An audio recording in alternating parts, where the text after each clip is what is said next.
Part 58. Super Role Player.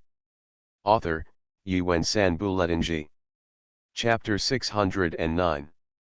Before the strong matchup with the Heat, Angzi's Dragon successor generation sneakers were also officially released.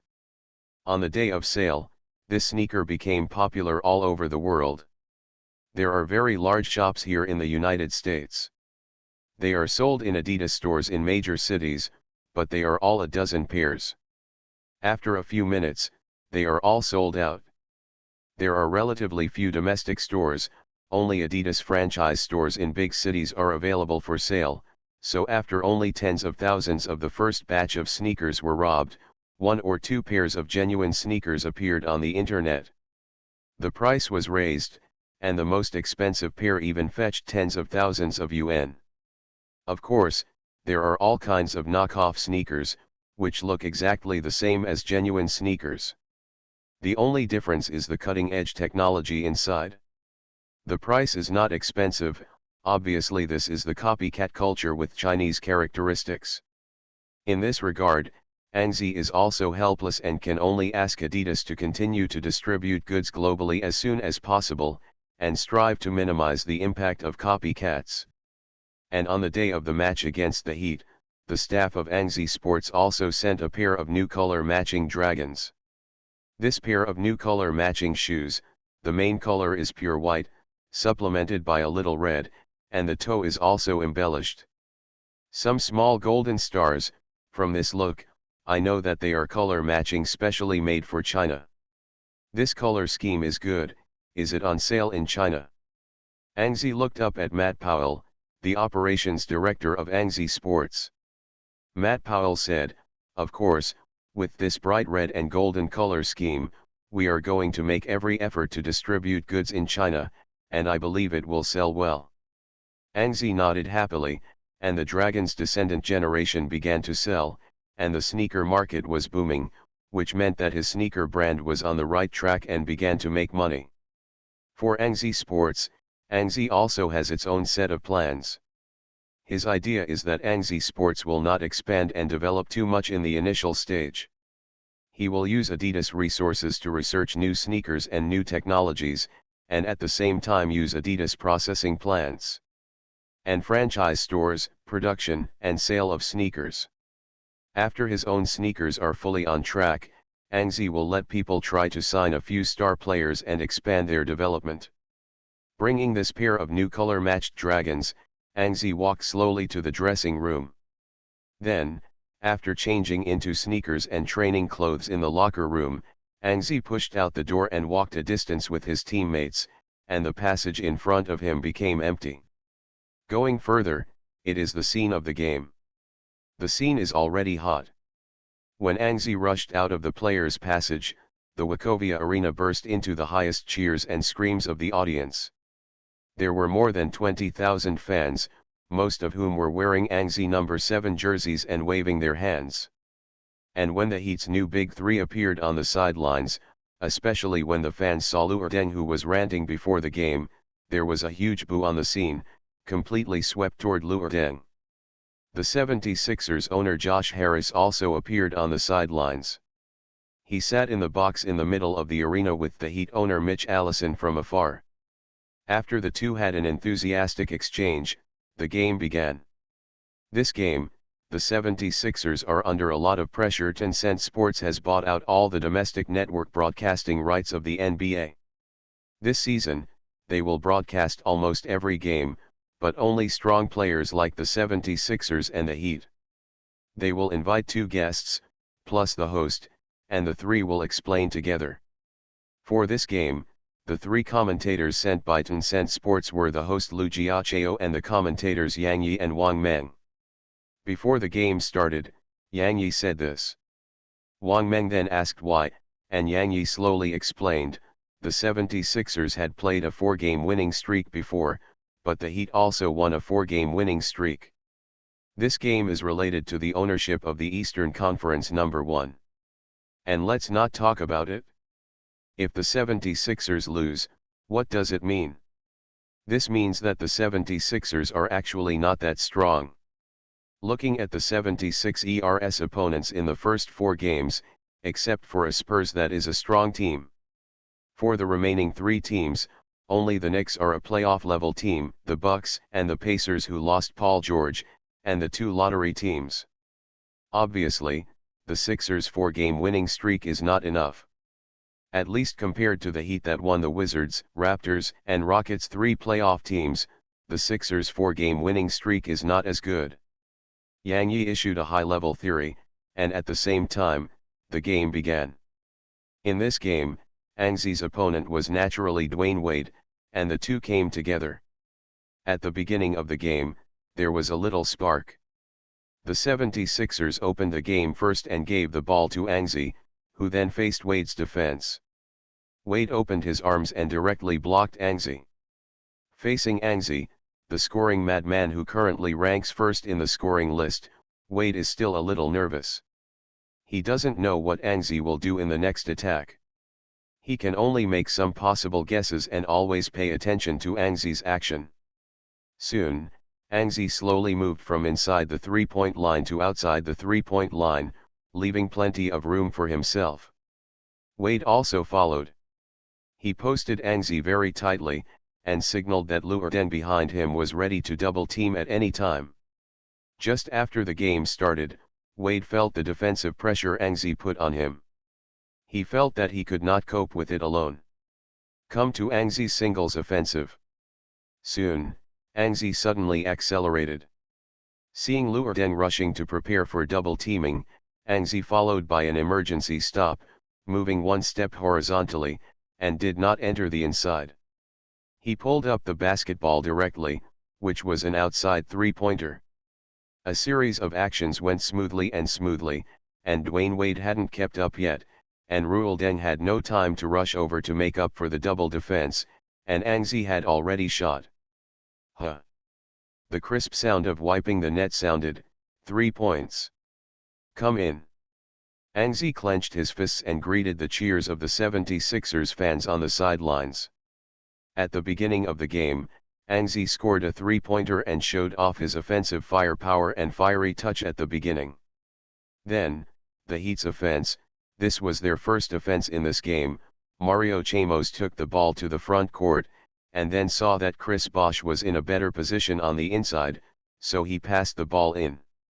After Bosh received the ball, he leaned on Pau Gasol for singles, but his singles was just a feint, and Wade cut through on the other side.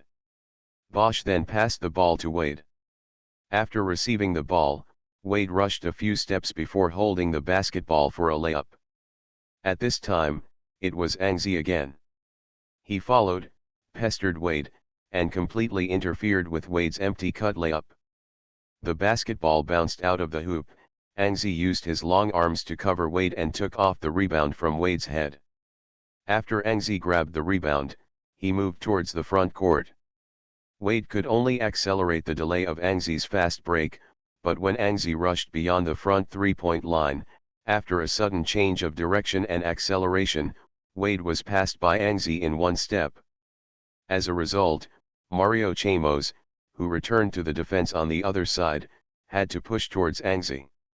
Seeing this, Ang Zi hit the ground and passed the ball directly, bypassing Chamos, and the basketball appeared in the next second. Kawhi's hands. Kawhi bounced high with a stride. With a bang, he dunked the basketball into the hoop. Wachovia Arena continued to cheer. The 76ers opened the game with a 5-0 for the Heat. Ang Zi scored 3 points, 1 rebound, and 1 assist. At this time, Yang Yi also waved his hand in the live broadcast room, cheering for the 76ers. Although the high point he made before the game seemed unreasonable to many Ang Zi fans, after all, he did not make any predictions about the game, nor did he directly devalue the strength of the 76ers. Therefore, even Yang Yi is now 76. People cheer, it won't look too abrupt. The game continued, the Heat attacked. Wade slowly controlled the ball to the front court. With this ball, he decided to play Ang Zi alone. Wade started dribbling the ball from the outside, and then he shook his shoulders, trying to get rid of Angzi's defense that lay in front of him. He tentatively took a step forward to the left, pretending to break through from the left, and then suddenly turned around. Wade's real thoughts? The instant Wade turned around, Angzi disappeared. As the Flash, even the old Flash had absolute confidence in his speed. But before he was happy, he heard cheers in the arena. At the same time, his right hand holding the ball suddenly felt empty, and then he secretly exploded. Oh shit! The ball is gone. Another beautiful defense. At this moment, Wade felt the power of Angzi on the defensive end. If it weren't for LeBron James, who had played against Angzi 2 years ago, Wade would never have been so entrusted to play Angzi solo. Therefore, now Wade, after realizing Angzi's defense, has become inwardly be careful. Angzi, who completed the steal, ran wildly with the ball, and rushed to the front court. At the Wachovia Arena, where thousands of people cheered, Angzi stepped into the penalty area and then jumped up. With a bang, when the basketball was smashed into the hoop by Angzi, the entire Wachovia Arena cheered wildly with excitement. Angzi! Angzi! Angzi! For a while, the entire arena was filled with the roar of 76ers fans. The start was 7-0, and the reappointed Filipino coach Eric Polstra couldn't help it. He got up from the bench and called a timeout.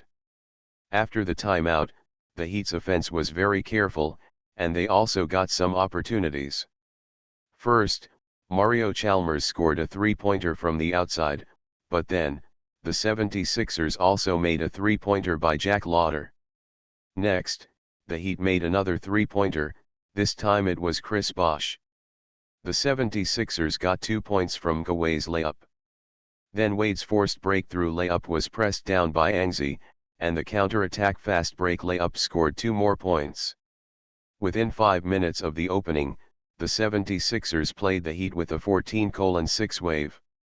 Angzi scored 7 points, 1 rebound, 1 assist, 1 steal and 1 block. In addition to scoring, it was 1. In the opening game, Angzi had both offensive and defensive status. They are still very hot.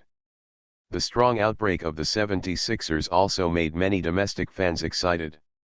After a round of 14-6 with the Heat in the opening game, Wang Meng in the commentary said, "The 76ers played really well.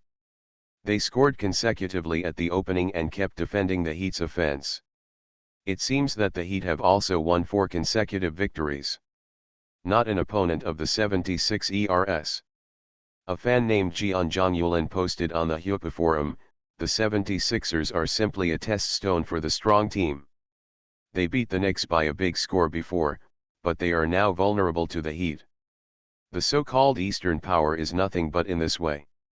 There was a reply from Heat fans downstairs, "The game has just begun, don't rush to make a conclusion."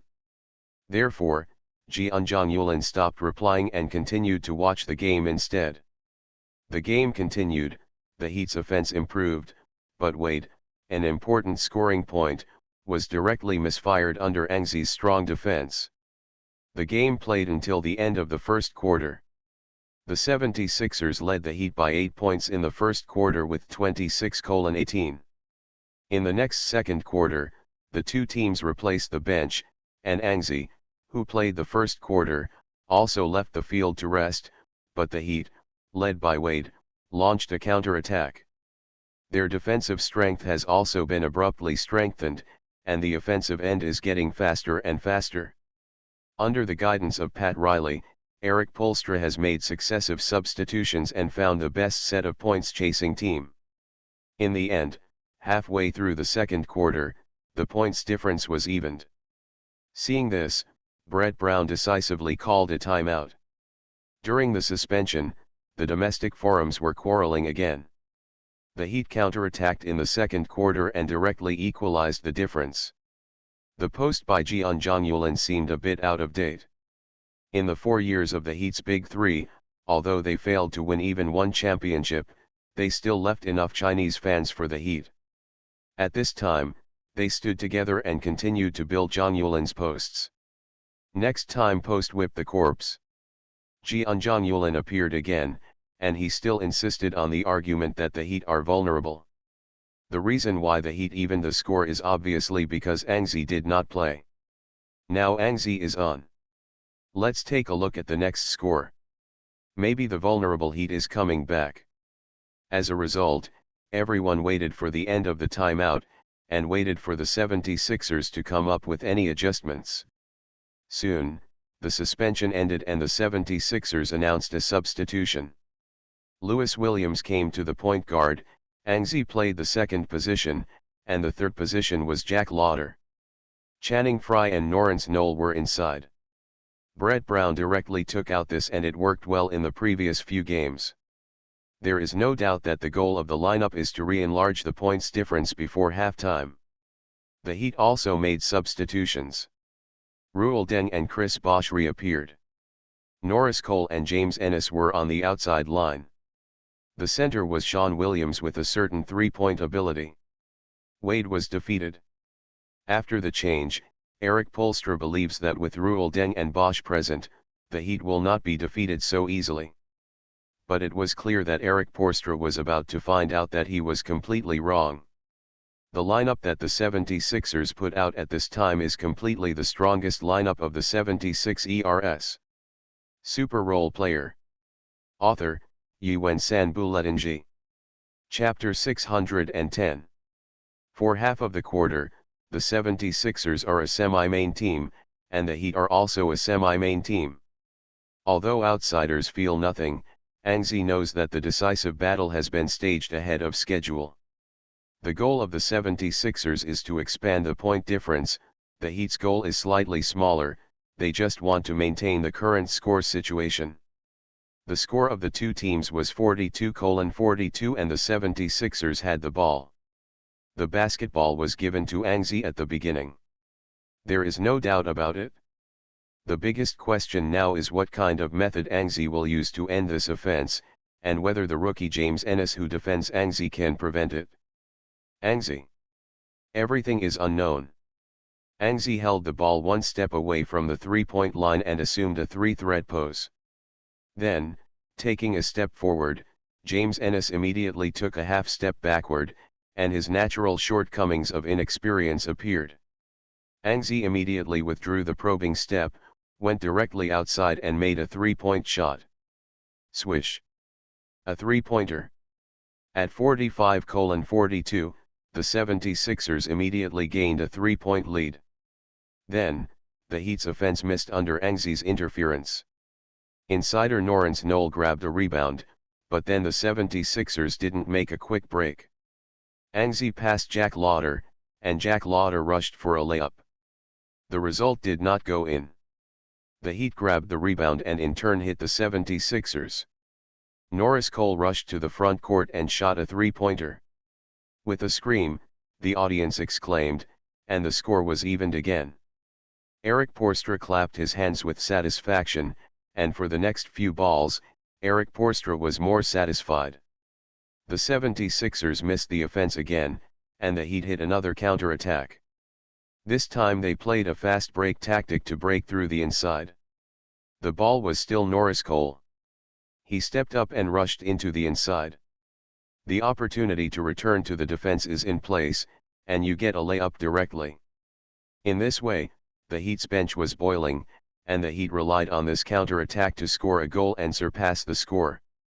They are 2 points ahead of the 76ers. The Heat are so tenacious. Looking at this situation, that Jeonjong will be sprayed miserably. When some fans saw the Heat score consecutively and even surpass the score, they couldn't help but doubt the strength of the 76ers. Of course, some fans believe that the 76ers have just changed, and it is too early to say anything. Don't rush to make a conclusion, it's too early. The game continued. After being beaten by the Heat into counterattacks and fast breaks, Angzi also played cautiously. He held the ball for half the time and looked around to find opportunities. James Ennis carefully entangled towards Angzi. In the previous two defensive rounds, James Ennis did a good job. Therefore, James Ennis became confident.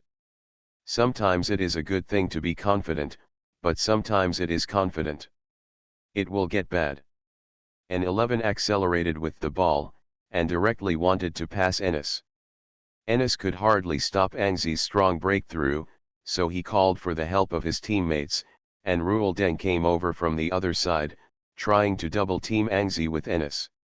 Angzi was also very smart at the moment, and directly handed the ball to Jack Lauder on the other side. In this way, Ruel Deng could only go back. But at this moment, Angzi suddenly accelerated, throwing off James Enes a step away, and then accelerated to the other side, reaching out for the ball. Jack Lauder has also been teammates with Angzi for a season, and they cooperated tacitly. At this time, he was very clear about Angzi's intentions and a very timely pass was passed back. Angzi shoots when he catches the ball. Don't hesitate. Although James Enes was catching up, but Angzi had already aimed at the basket at this time, and the opportunity had already come out. James Enes' interference was too late. Angzi's three-pointer hit directly. Go straight back. The Wachovia arena was full of joy. Angzi clenched his fists, and then followed Norensner, who had withdrawn from the inside, to give a high five. The Heat began to organize the offense again. They just managed to overtake by 2 points and took a hard-won lead, but they were quickly settled by Angzi with a three-pointer. They were obviously unconvinced and wanted to. The difference came back again. Norris Cole gave the basketball to Chris Bosh inside. Facing Channing Frye, Bosh made a tough face-to-face attack and finally succeeded in a high jumper. The main flaw of the 76ers lineup was revealed. Their defense is obviously not up to the requirements. Once the Heat get a one-on-one opportunity, especially if they get a match with Lewis Williams or Channing Frye with one chance, their line of defense is easily torn apart. After all, the defenses of Lewis Williams and Channing Frye are not good. After the Heat scored, the point difference went back and they turned to lead by 1 point. Give me the ball. After Lewis Williams had the ball through halftime, Angzi directly asked for the ball. Lewis Williams did not hesitate and gave the ball directly to Angzi. Angzi faced James Enes again, and he got a one-on-one singles opportunity. Angzi faced Enes, he still used his old tricks, a three-threat maneuver, extended a probing step, and then, without waiting for Enes's reaction, he stopped directly. James Enes immediately thought that Angzi was a repeat of the old trick, and he had to reach out to interfere. So, at this moment, Angzi received the ball directly, his right shoulder sank, his whole body was short, and he directly kicked on the ground with both feet, like the wind, passing by the right side of James Enes, who had already lost his defensive position. Ruel Deng hurriedly moved sideways to make up for the defense, but Angzi, who rushed to the inside, made a rapid change of direction, and simply passed Ruel Deng neatly. Then, an 11 came to the penalty area, as the last line of defense in the Heat penalty area, facing the impact of an 11, Sean Williams panicked to make up. Sean Williams is not a defensive center. He can be on the court more because he has an outside three-pointer, but the inside defense is completely unreliable. Therefore, Angzi took advantage of the opportunity to lean on Sean Williams, stretched out his right hand, and sent the basketball to the hoop. His hand touched Sean Williams's, and at that moment, Angzi threw the basketball to the hoop. With a scream, the basketball went through the net. Beep. The referee's whistle also sounded in time. The crisp whistle and the crisp net wiping sound sounded at the same time, which aroused the splash of the Wachovia arena and eventually evolved into the cheers of the mountain whistling and tsunami. The 76ers fans on the sidelines, the 76ers fans in front of the TV, stood up excitedly at this time, and yelled out frantically. Then, Angzi walked to the free throw line amidst the cheers of the court. With a scream and another clear wiping sound, Angzi hit and punished. 2+1 tied, the 76ers lead the Heat by 2 points. Then, with the Heat's offensive, Bosh played singles inside, and James Ennis from the outside found a chance to catch the ball and shoot directly. Anzi watched the timing, made up for it, and rushed forward with one stride, covering the ball with a slap. Snapped.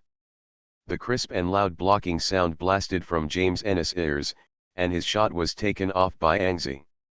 If there is a cold feeling icon like the 2K game in reality, then James Ennis must be all over his body at the moment. Full of such icons. However, it must be said that it was a wrong decision to let James Ennis, a substitute rookie, play against Anzi. Even those old football skins who have been in the league for many years will be blown by Anzi, not to mention James Ennis is an inexperienced rookie. Therefore, at this time, Mickey Allison sitting in the away box was full of sullen face. Before that, he was very satisfied with the team's performance, but the recent consecutive rounds made Mickey Allison very annoyed. Especially Josh Harris beside him still clapping. Eric Porstra quickly realized that it was wrong, and he walked to the sidelines, ready to call a timeout at any time. However, the 76ers on the court grabbed the basketball that Anzi had blocked, and a wave of counter-attacks against the opponent's attack came immediately. Eric Poelstra didn't care about calling a timeout, so he could only yell from the sidelines, "Roar, defend N. Go defend N." But during the fast break, it was difficult for Ruel Deng to reach Anzi. He ran all the way from the back court. As soon as he rushed to the front court, he could only see Anzi rushing all the way to the front court, and then assisted Lewis William, who also made a fast break. Thomas made a layup. The point difference was widened to 4 points, and the sidelines were applauded. Good job. The 76ers scored 2 more points, and the difference was widened to 4 points. The game continued, and the Heat launched another offense. At this time, Anzi decisively increased his defensive movement. James Ennis had little threat on the offensive end, so Anzi could devote more energy to the defense association. Anti-on. The Heat's offense was very slow, because they really couldn't find a good opportunity. In the end, they could only find ways to pass the basketball in. The basketball was passed to Chris Bosh. The 76ers had already switched defenses, and Bosh was against the promise. Rensselaer's defensive layup was missed, and Anzi took the rebound from behind. The 76ers ushered in an opportunity to continue to expand the score. The next wave of offensive 76ers still played very fast. They quickly counterattacked to the front court. Anzi directly broke into the inside. The Heat's defense was chaotic, and they could only try to contain Anzi as much as possible. As a result, a large number of open spaces were leaked from the outside. An 11 held the ball in his left hand, shook it lightly, and passed the basketball. In the next second, Channing Frye, who had just rushed beyond the three-point line, made a three-pointer with a scream and an accurate hit. 7 points difference. The 76ers directly hit the Heat 8-0. So, in this way, the 76ers beat their rhythm. The Heat also scored quickly, but the 76ers are more efficient in scoring. The 76ers lineup is an offensive lineup that can shoot without dead ends. It is difficult for the Heat to defend. Therefore, in the domestic forum, Jeon Jong-Yulin became active again, because the 76ers took the lead, and soon the score difference was opened to double digits by a three-pointer from Jack Lauder. Soon after halftime, the 76ers got a 13-point lead with 68-55. Such a leading advantage can no longer be considered small, and in the second half of the second quarter, Anzi scored 11 points and 4 assists alone, which is the absolute hero for the 76ers to take the lead. The Heat also got one in the second half of the second quarter. With 13 points, the score is not too high. Obviously the 76ers have done the best defensively. In this way, with a 13-point lead at halftime, the 76ers entered the intermission with a relaxed mood.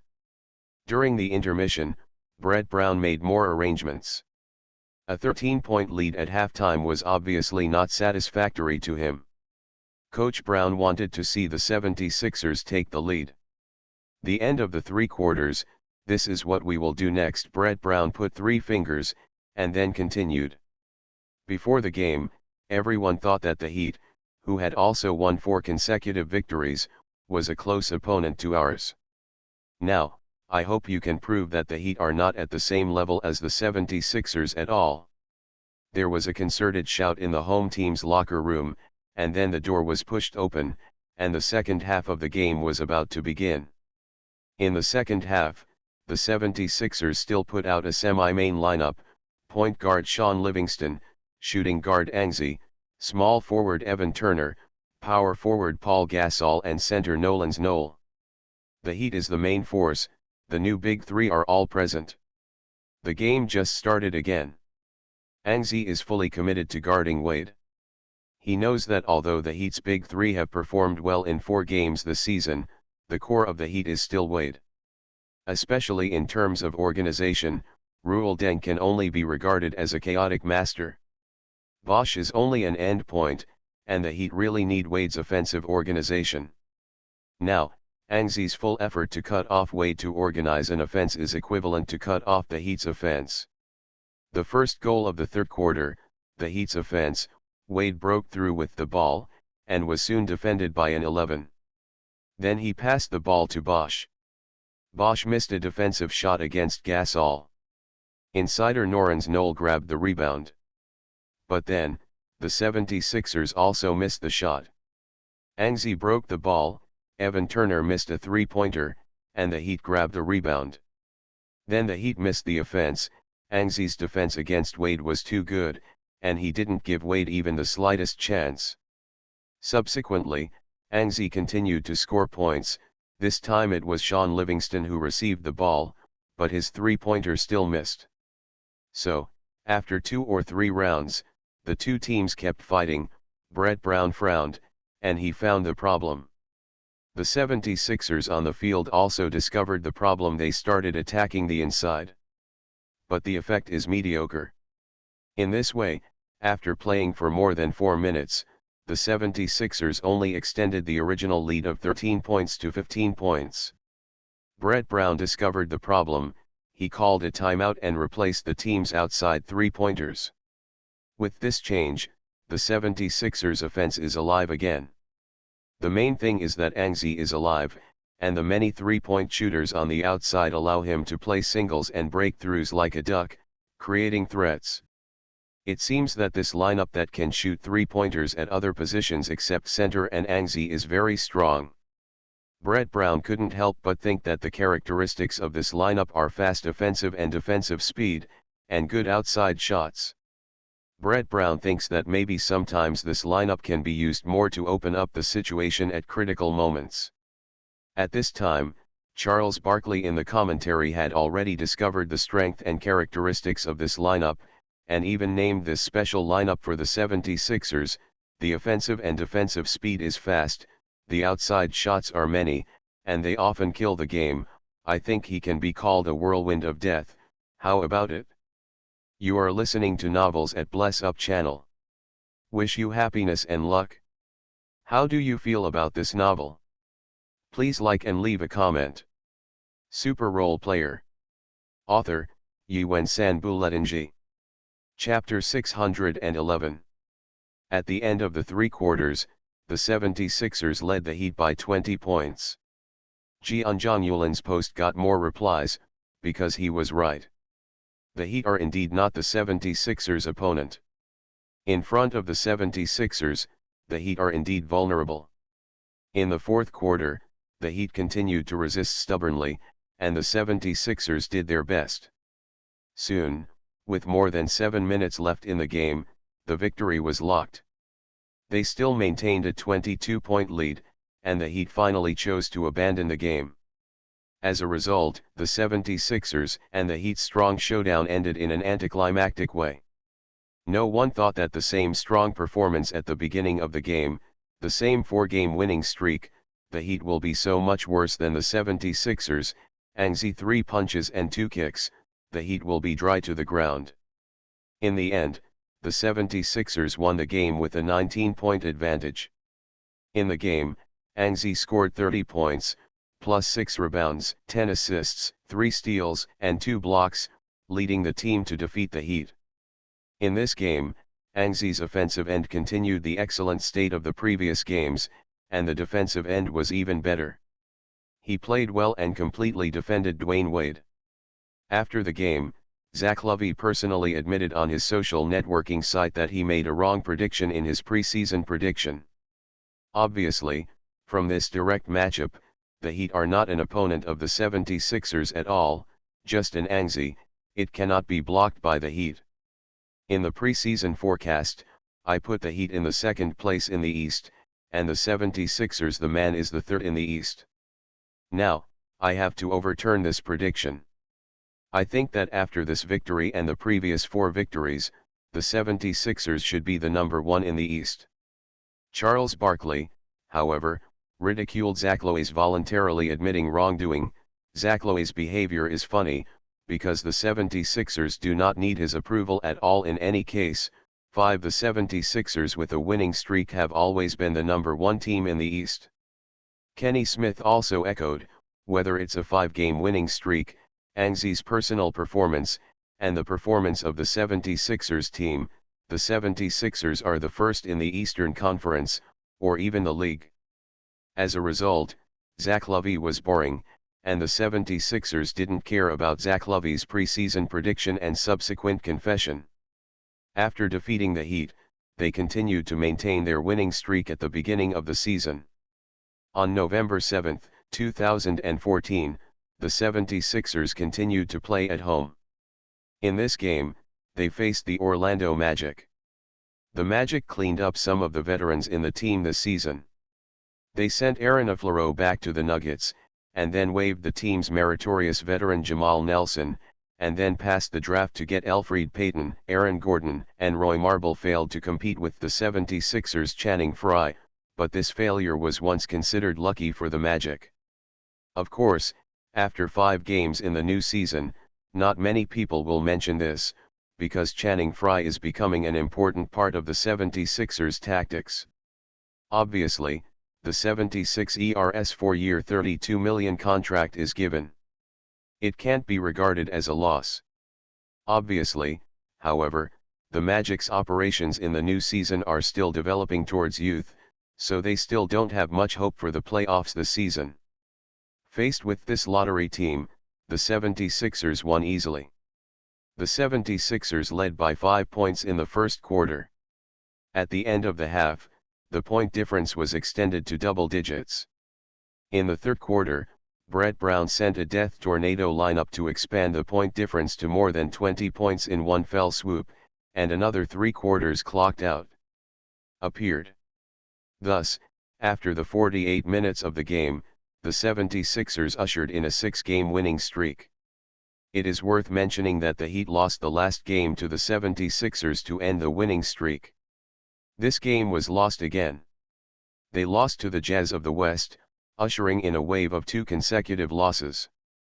Many people chanted that after a miserable away defeat to the 76ers, the Heat gradually revealed their true shape, and perhaps Zach Lowe has to further understand his mistakes, because the Heat may not even count as the top 3 in the East.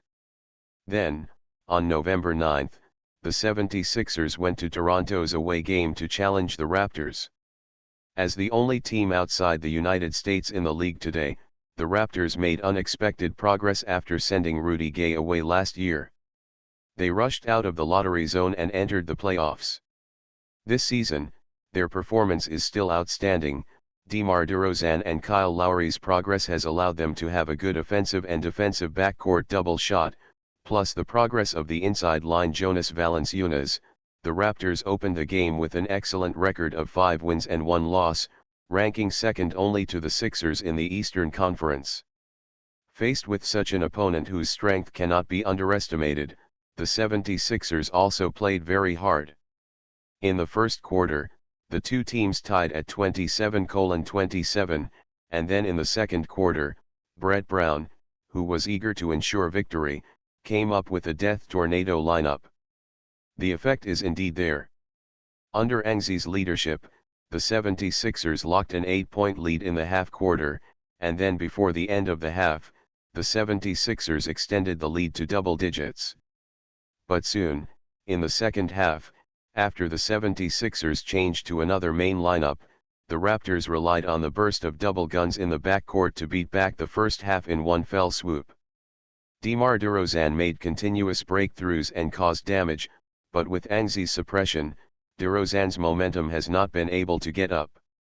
Instead, Kyle Lowry quietly made three-pointers from the outside. Throughout the third quarter, Lowry scored 4 three-pointers from the outside. The fourth three-pointer was the Raptors' goal to tie the score.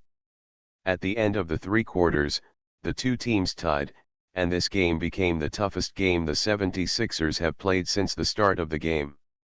Because of the anxiety of the first three quarters, the fourth quarter naturally became the decisive one. Angzi soon began to break out.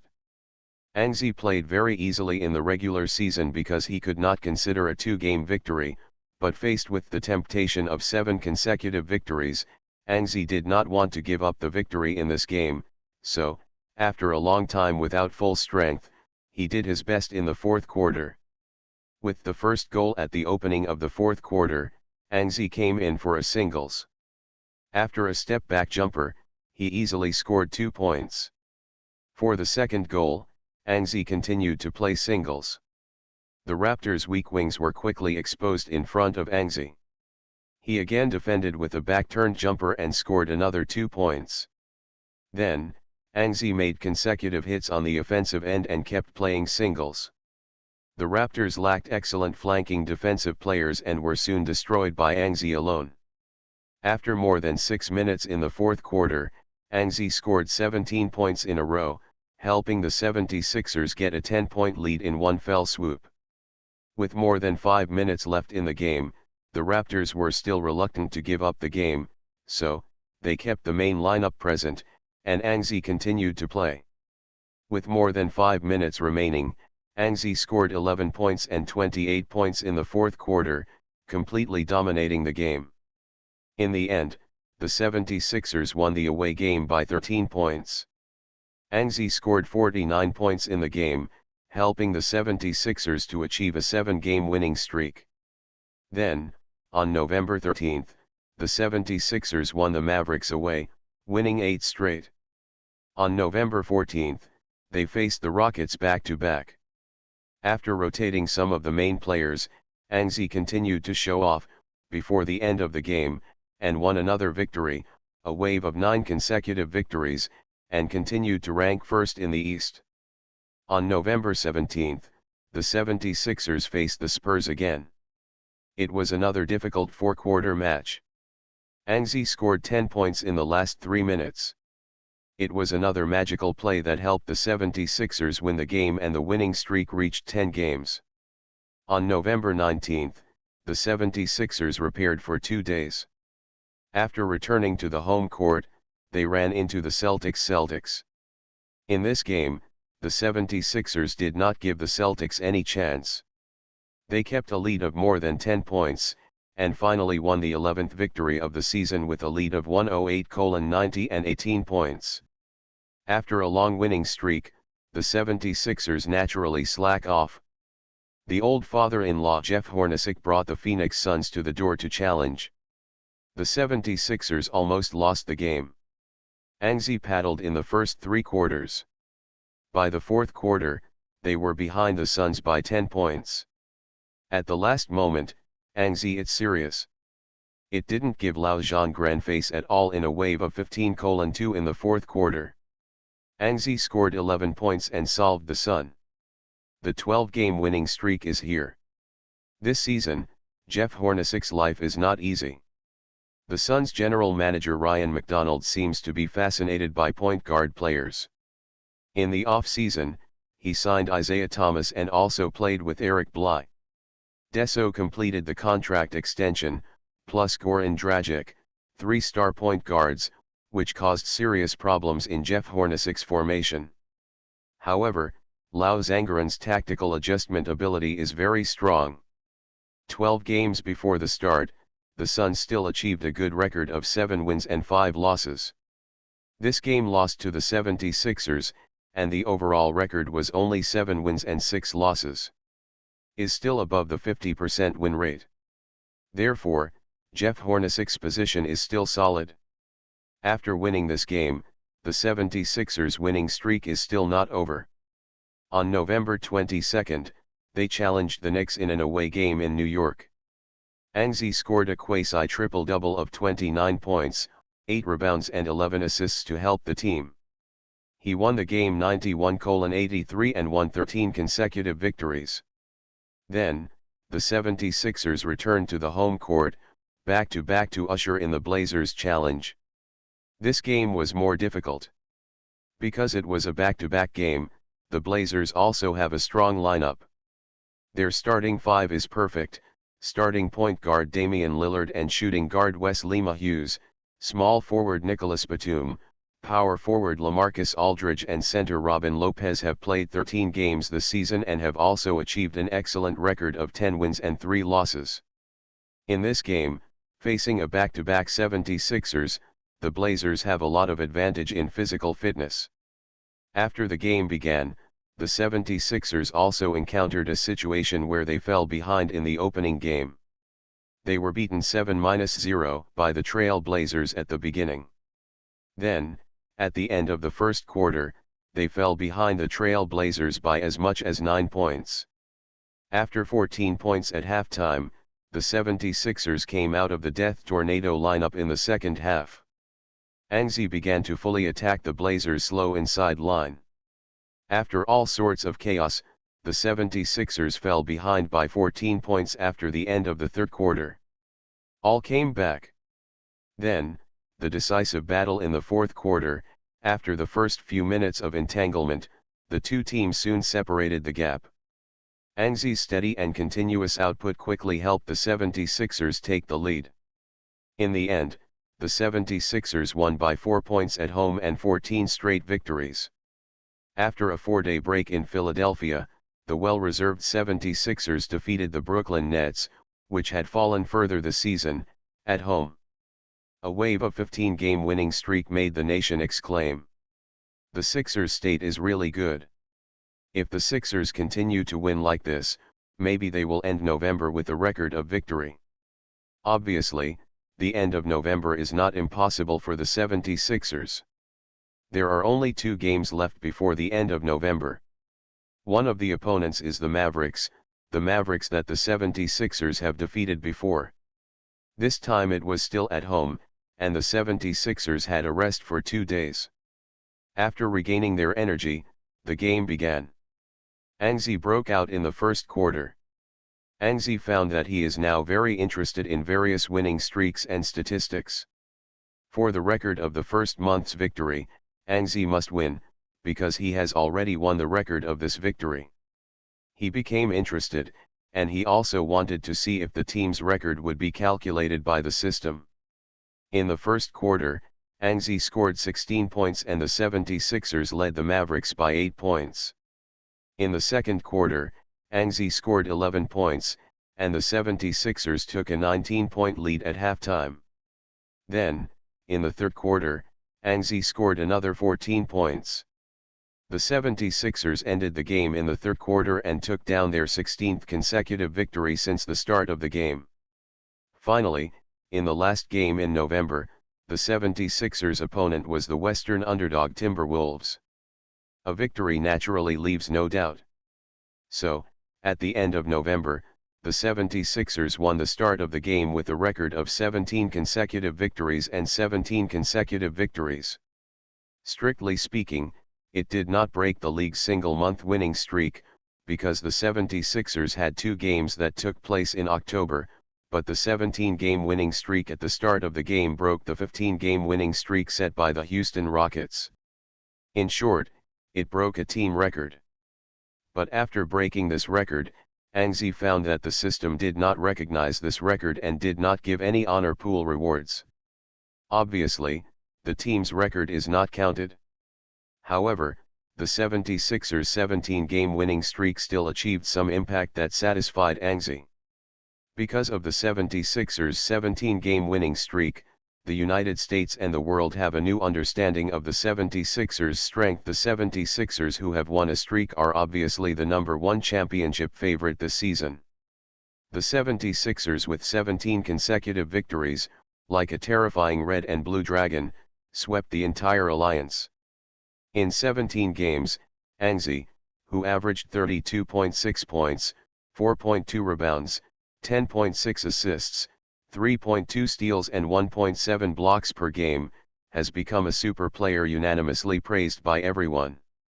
In November, averaging 32.6 points, 4.2 rebounds, 10.6 assists, 3.2 steals, and 1.7 blocks. Anzi alone dominated the offensive and defensive ends. He scored an average stat that many people can't even imagine. This season's regular season MVP. From the first month of the competition, all suspense was lost. With 17 consecutive victories in November, the 76ers head coach Brett Brown naturally became the best coach of the first month. In November, Anzi, who averaged 32.6 points, 4.2 rebounds, 10.6 assists, 3.2 steals and 1.7 blocks per game, led the team to 17 consecutive victories, and of course became the player of the first month. The 76ers made history, and Anzi officially began his rule over this alliance in November 2014. Super Role Player. Author, Yuan-San Buletinji. Chapter 612. In the first month of the new season, the 76ers achieved a 17-game winning streak, with a record of 17 wins and 0 losses, ranking first in the league.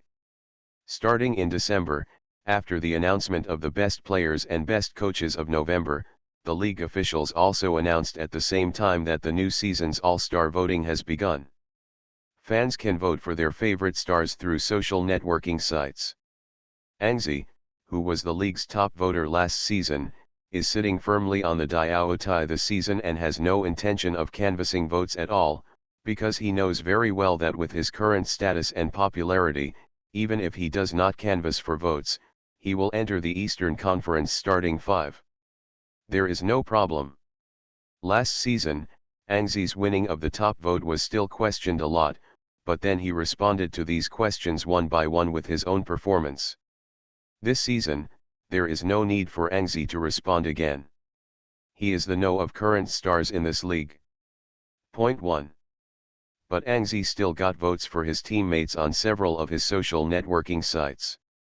In addition to Anzi, Mkawhi, Jack Lauder and Pau Gasol in the 76ers all have the opportunity to be selected for the All-Star game. In the 17 games in the first month, although Mkawhi's performance did not meet expectations, it was still quite outstanding. He averaged 13.4 points, 5.6 rebounds, 5.3 assists and 1.7 steals per game, with 13 +5 data.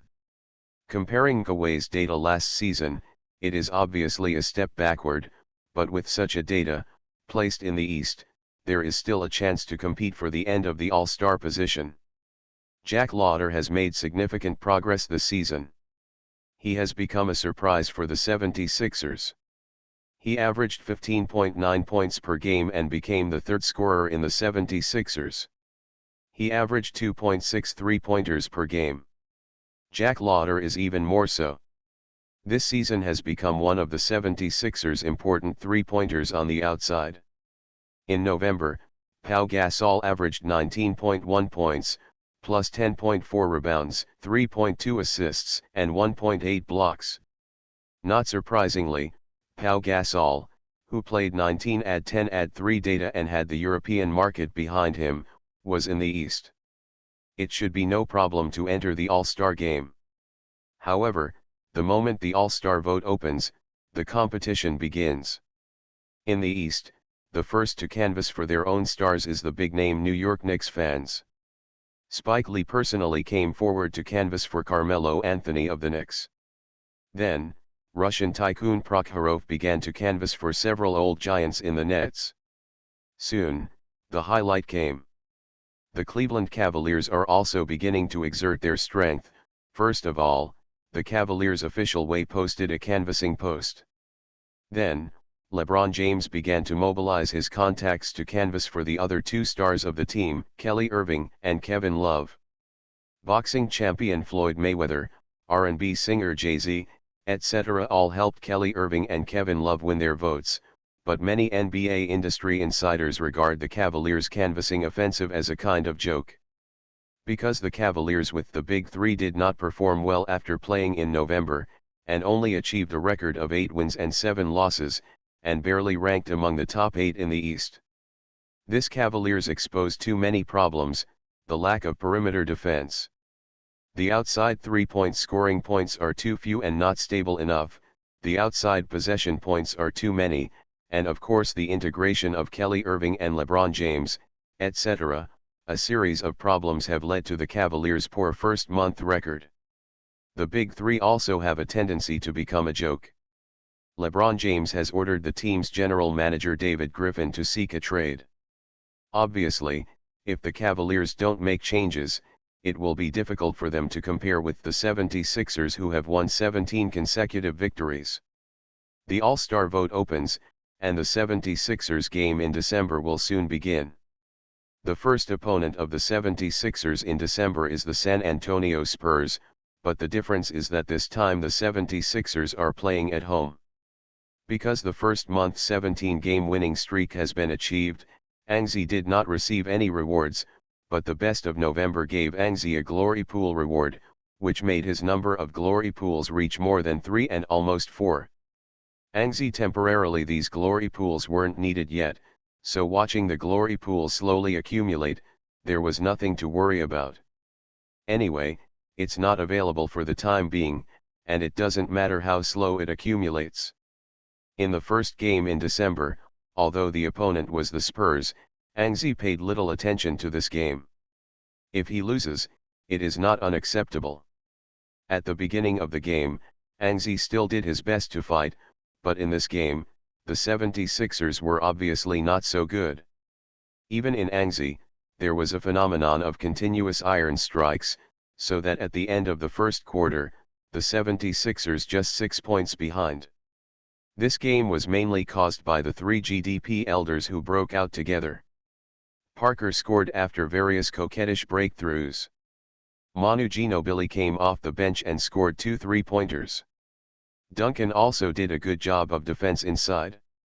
In this way, after the 76ers changed to the Death Tornado lineup in the second quarter, the two teams only tied. In the second half, the Spurs exploded and led the 76ers by double-digit scores. Then, by the end of the 3 quarters, the Spurs secured a 16-point lead. In the fourth quarter, Anzi began to break out, scored consecutively, and began to lead the team to chase points. However, until the end of the fourth quarter, the difference was not narrowed to less than 5 points. Anzi didn't open the glory pool either. A loss in the regular season is just not that important. There is no need to waste a glory pool just for a regular season victory. Thus, the 48 minutes of the game ended, the 76ers lost to the Spurs 102-109, harvested the first loss of the season. There is nothing to say about the first loss, especially the losing opponent is the Spurs. For the loss to the Spurs, the 76ers fans are still convinced, because last season's finals, the only one played with the 76ers to the final tiebreaker, and the team that forced Anzi to even cut God-level data is the Spurs. In this game, Anzi only scored 37 points, 6 rebounds and 11 assists, and ultimately failed to win. Some people will also ask, why can't Anzi break out like last season? Someone answered, the regular season games are not that important, and Anzi doesn't have to fight every game. The first loss of the season was at home. The 76ers didn't feel much frustration. Instead, they were relieved. The winning streak was over, the record was gone, and everything was easy. The Sixers' schedule in December was still very cruel. The first game against the Spurs was lost. The winning streak ended. The 76ers continued to play with a relaxed attitude. Next, they will face the Thunder in the West and the Thunder in the East one after another. The Eagles, the Grizzlies of the West, the Cavaliers of the Big Three and the Warriors who have risen this season. The Thunder's performance this season is a bit bad. The start record is only 5 wins and 13 losses. However, there are also some injuries. Kevin Durant and Russell Westbrook missed part of the game, which caused the Thunder to lose too many games. But a week ago, the two have both come back. Under the leadership of Shuang Xiao, the Thunder began to chase on the record rankings. This encounter with the 76ers, I think it will be another fierce fight. The opponents encountered in the next few games are also strong teams in good shape this season. The Eagles are fully in shape this season, with a record of 9 wins and 6 losses since the start of the game, and they are firmly among the top 8 in the East. The fast-paced offense and defense, and a variety of outside ball transfers make them think that the Eagles are the little Spurs of the East. The Grizzlies have always been a strong team, and it is the kind of team that has not obvious record data, but can always force the top team in the league into danger. Such a team is obviously the most difficult to deal with. Although the Cavaliers had a poor record in the first month, the Big Three had their foundations, which obviously shouldn't be underestimated. As for the last Warriors, it can be called a horse this season. The opening record of 14 wins and 2 losses ranks among the top 2 in the West, second only to the Spurs, which opened 15 wins and 2 losses. In addition to the record, the Warriors' team data is surprisingly excellent. This season, the Warriors played the second best offense in the league, averaging 110.0 points per game, second only to the 76ers averaging 112.8 points per game, and 27.4 assists per game. It is also the league's second best offense, only better than the first 76ers. 0.4 assists are missing. Judging from various offensive statistics, the Warriors' offensive progress this season is really huge. Therefore, just from the data point of view, the 76ers and the Warriors will obviously become a spear-to-spear confrontation, and the game will definitely be very exciting and intense. Super Role Player. Author, Yuan Sanbuletongji. Chapter 613. The Sixers' December schedule is obviously not good. They encountered strong opponents and played badly in one game. It is very likely that it will be the collapse of several consecutive games afterwards. Therefore, in every next game, the 76ers seem to attach great importance to it. On December 5, 2014, US time, the 76ers challenged the Oklahoma City Thunder in an away game. The last game lost. This game also made many people worry more about the 76ers. 2 days after losing to the Spurs, can the 76ers adjust from the loss? Obviously, this is a big question. In particular, the opponent of the 76ers in this game is the Thunder, a strong enemy that is madly improving the ranking, or the away game. The game will obviously be very difficult. The plane landed at Oklahoma City International Airport, and the 76ers arrived in Oklahoma City, ready to start their away game. Before the start of the game, Angzi received an interview from reporters, and, after losing the last game, you faced another strong Western team in this game. Do you think you can get the final victory? It depends on our state and on-the-spot performance. Under normal circumstances, I will not make too many predictions about the game before the game. However, in this game, I have enough confidence to win the game because this season, the 76ers rejected any form of losing streak. Angzi answered this question with a smile, and he appeared to be very cooperative. He said a lot, and the self-confidence displayed in it made the reporter happy because the reporter got the news materials he wanted. So how do you plan to let the team win? Will you beat Russell Westbrook and Kevin Durant? Or will you win the game through teamwork? I will beat Russell and Kevin, but we will also win the game through teamwork. There is no conflict. Before the game, Angzi saw Russell Westbrook and Durant. Angzi and the Thunder did not have much friendship, so the two teams did not communicate before the game. Of course, although there are not many exchanges, there is a lot of hostility between them.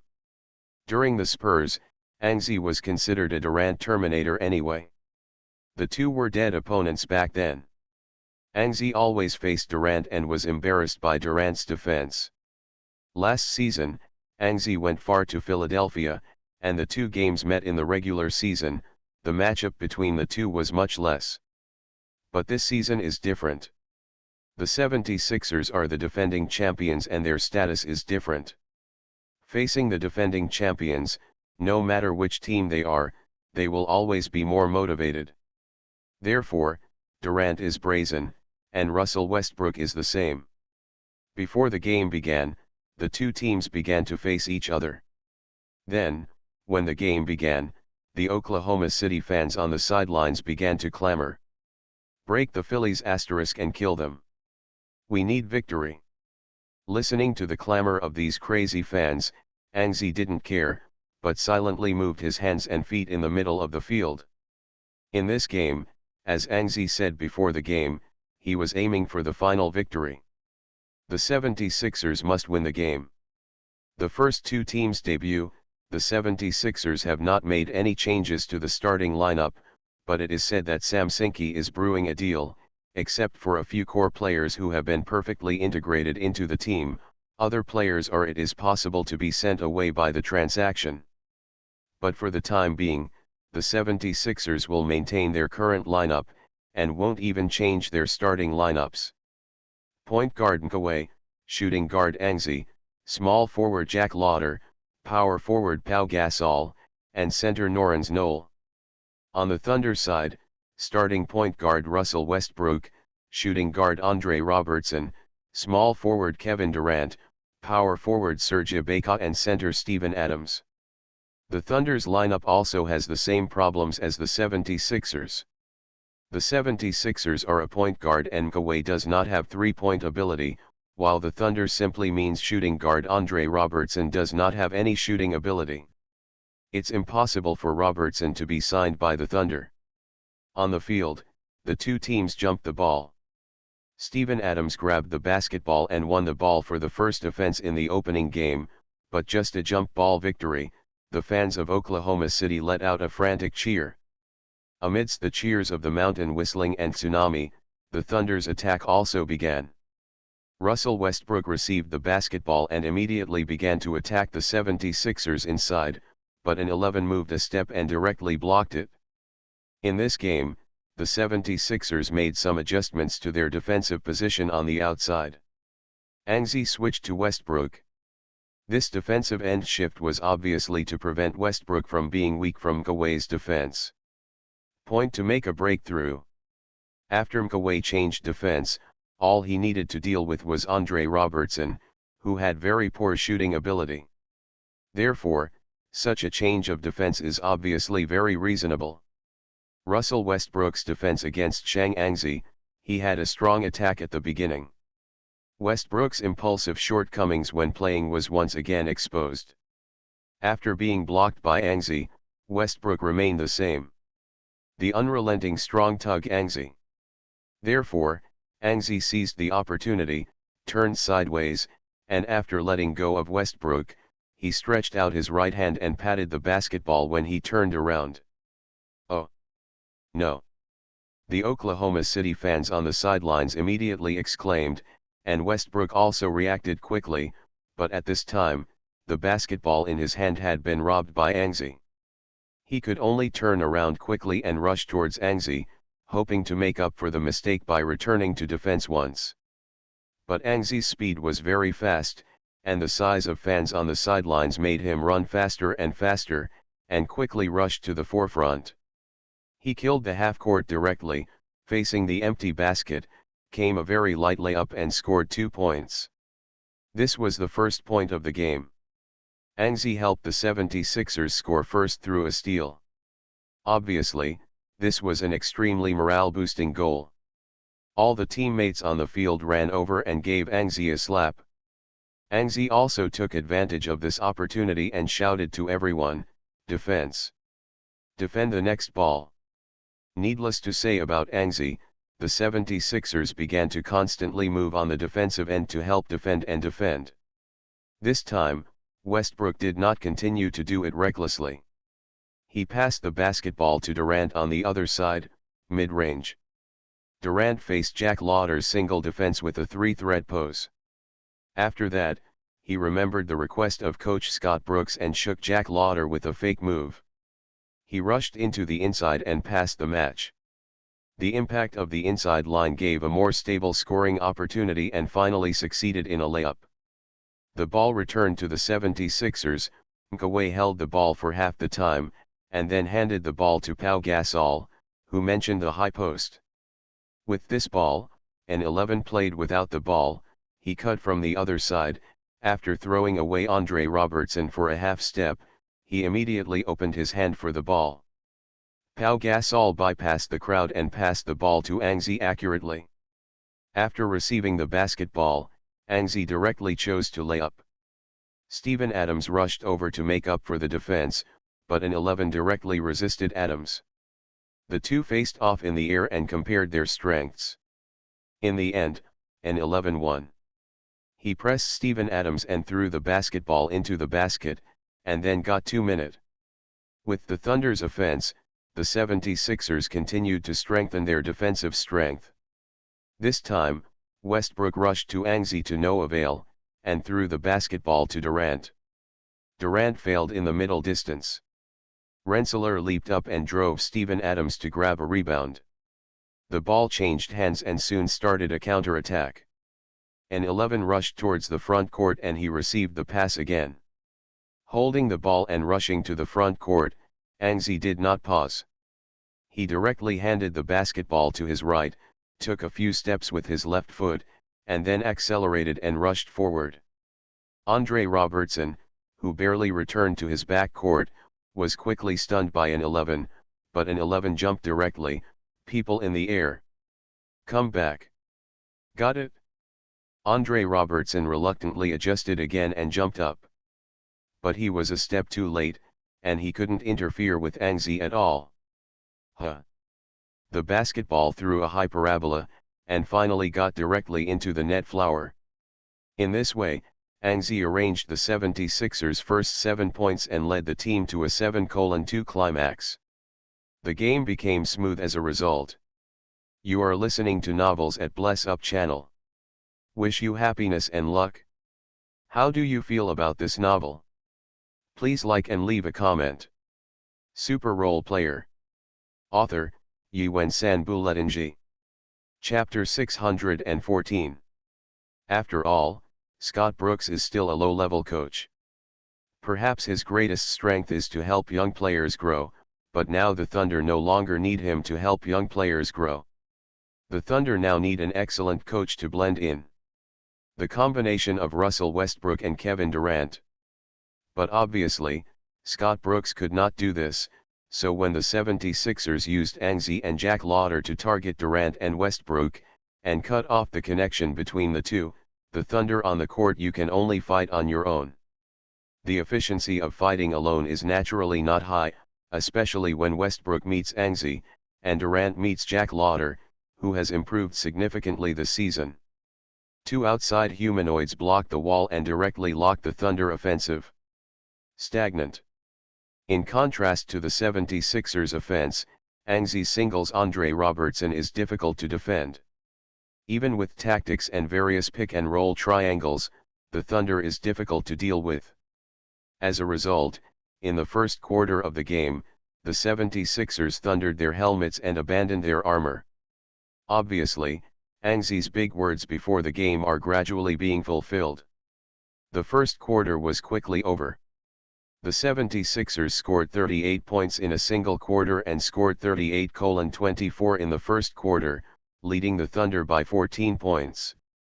Anxi scored 18 points alone. In addition, Russell Westbrook, who also defended, scored 5 points on 2 of 7 shots in the first quarter and made 3 turnovers. On the other side, Kevin Durant played normally, shooting 5 of 11 shots. Scored 14 points, but compared to Anxi, it was a bit worse. Obviously, From the beginning of the first quarter, Angzi beat the Thunder both, and the 76ers also took a 14-point lead with teamwork and cooperation. In this way, the 76ers took a 14-point lead and entered the second quarter of the game. The beginning of the second quarter was the offensive of the two teams' benches. This season, the 76ers bench depth has improved significantly. Whether it is Lewis Williams, Evan Turner, or Channing Frye, they have greatly strengthened the depth of the bench for the 76ers. In contrast to the Thunder, the only player on the bench who can get a hand is Reggie Jackson. Jerry Molyneux is not bad, but if you switch to the 76ers, Jerry Molyneux will have to compete with James Anderson and Troy Daniels for a rotation seat. Therefore, the gap between the Thunder and the 76ers is still very large on the bench. And this gap appeared from the beginning of the second quarter. The 76ers scored consecutively, while the Thunder could only rely on Reggie Jackson to kill the inside scoring. Soon, the score was further opened. Lewis Williams hit a three-pointer from the outside, Reggie Jackson responded with a layup, but the point difference widened by 1 point. Then, Lewis Williams broke through, attracted the defensive and scored the ball. Channing Frye made another three-pointer, scream. Beep. Scott Brooks then called a timeout. Because after this three-pointer hit, the points difference came to 20 points. Scott Brooks naturally couldn't sit still and continue to widen the gap. He looked at Durant and Westbrook on the board bench, and as soon as he waved his hand, he decided to let the two players reappear. At this time, next to the 76ers bench, Brett Brown set out the next tactical play with a smile on his face. Next, the Thunder will definitely have all the main players out, so our next goal is also very simple, to maintain the current 20-point lead, and we will also make substitutions. Brett Brown immediately began to deploy troops, but at this time, the 76ers already knew what kind of substitutions Brett Brown had to make, nothing more than a death tornado lineup. And, you come on the field, guest point guard, Lewis Williams continues to play at the second position, Jack Lauder at the third position, inside Channing and Norrens, we play fast, don't control the defense, use the attack to defeat the opponent. It's another death tornado lineup. Although this lineup is deformed, the offense is really strong. Angzi assists, Lewis Williams feints, plus Jack Lauder and Channing Frye, these two three-point shooters, there is also an athletic ability inside. The extremely good Norrens Knoll, the offensive end, is simply unprofitable. Soon, the timeout was over, and the Thunder switched to the full lineup, with point guard Reggie Jackson, shooting guard Russell Westbrook, small forward Kevin Durant, power forward Serge Ibaka and center Steven Adams. This lineup should be the strongest lineup for the Thunder. Scott Brooks has all the main players out at this time, and he is obviously ready to fight to see if he can get back the 20-point lag. The first goal from the timeout, the Thunder's offense, Kevin Durant holding the ball, facing the defense of Jack Lauder, a probing step, then a change of direction. After shaking Jack Lauder one step, he stepped back. Outside the three-point line, he pulled out his hand. Kevin Durant, who just appeared on the field, threw the ball firmly like a killer. This three-pointer, like a killer's sword, pierced the enemy's net with a scream. Goal in. The Oklahoma City fans cheered wildly. Although they were still 17 points behind, Kevin Durant's three-pointer still made them feel excited. This shot also gave the Thunder a little morale. All Oklahoma City the fans were screaming and cheering frantically. Angzi ignored the heat in the Chesapeake Energy Arena and shouted coldly, "Give them back." As a result, Angzi received the pass, held the ball outside the three-point line, and faced Westbrook's defense. Boom. Boom. Angzi came with two consecutive crotch dribbles. He glanced at the basket, then pushed Westbrook to speed up and rushed into the three-point line. Westbrook's defense has always been his fault. After being hit by Angzi, he retreated 2 steps toward the basket, and waited until Angzi stepped back and jumped high beyond the three-point line. Westbrook completely gave up the defense, but continued to retreat towards the basket. He got stuck on the other side of Lewis Williams and rushed to the rim, and completely put on the appearance of grabbing the rebound, which was dumbfounding. Swish! Angzi hit a three-pointer. Westbrook looked like he was ready to take the ball from the bottom line, and an 11 on the other side raised his right hand for the three-pointer, celebrating the three-pointer. A three-pointer. The score difference is back to 20 points. Beautiful. The critical moment still depends on Angzi. The Thunder soon began to fight back. The Sixers lineup, the biggest flaw lies in the defense. This time, they still failed to defend the Thunder's offense. But this time the goal was Durant, who singled out Jack Laughter, and finally broke into the inside line to succeed, and the point difference was reduced to 18 points. The 76ers have no idea about the Thunder's score. Angzi took the ball to the front court and directed the movement of his teammates. They also had the same confidence in their offense. After all, the entire November was over, and the Death Tornado lineup was famous. They also gained a lot of confidence. Lewis Williams accepted a ball free pick and roll from Lawrence Knoll from the side, and then accelerated to the left 45 degrees position. Angzi didn't hesitate to throw the ball directly, and then began to run. But after a few steps, the referee blew the whistle with a beep. Angzi turned his head and found out that it was Lewis Williams who had made up a three-point foul by Serge Ibaka, who missed the ball, but won 3 free throw opportunities. The 76ers bench was full of cheers. Lewis Williams made a steady free throw. He steadily hit 3 consecutive free throws. As a result, the 76ers not only didn't let the Thunder narrow the point difference, but instead expanded the point difference to 21 points. In this way, the 76ers relied on a stronger offense, leading the Thunder by as much as 25 points with 75-50 at halftime. Angzi scored another 9 points in the second quarter and improved his personal scoring to 27 points in the half, but the 76ers were able to take such a big lead, and Lewis Williams and Channing Frye broke out. Lewis Williams scored 12 points in the second quarter, and Channing Frye also scored 3 three-pointers in the second quarter. Together with N, the two of them took over most of the 76ers' points in the second quarter. Super Role Player. Author, Yuen San-Bu-Letinji. Chapter 615. The game entered the second half, and the 25-point lead at the half made the game uninteresting. Many fans on the sidelines have also started to leave. Anyway, this game is just an ordinary regular season. As Thunder fans, they don't want to see their team being abused by their opponents, so leaving the game becomes the best choice. However, with the first goal of the second half, the fans on the sidelines couldn't help but cheer loudly from their hearts. The first goal of the third quarter was the 76ers' possession of the ball. Angzi held the ball and confronted his defender Andre Robertson from outside the three-point line. And the other Thunder players leaned toward Angzi if they didn't. There is no way, Angzi's threat on the offensive end is really too great. But Angzi observed the Thunder's defensive position, then took another look at the position of the basket, and then he had an idea. He suddenly dribbled the ball under the hip, followed by a fake action with his right hand, but accelerated and rushed towards the left under his foot. Andre Robertson, who defended Angzi, was the same as Angzi when he first entered the league. He only defended outside the line.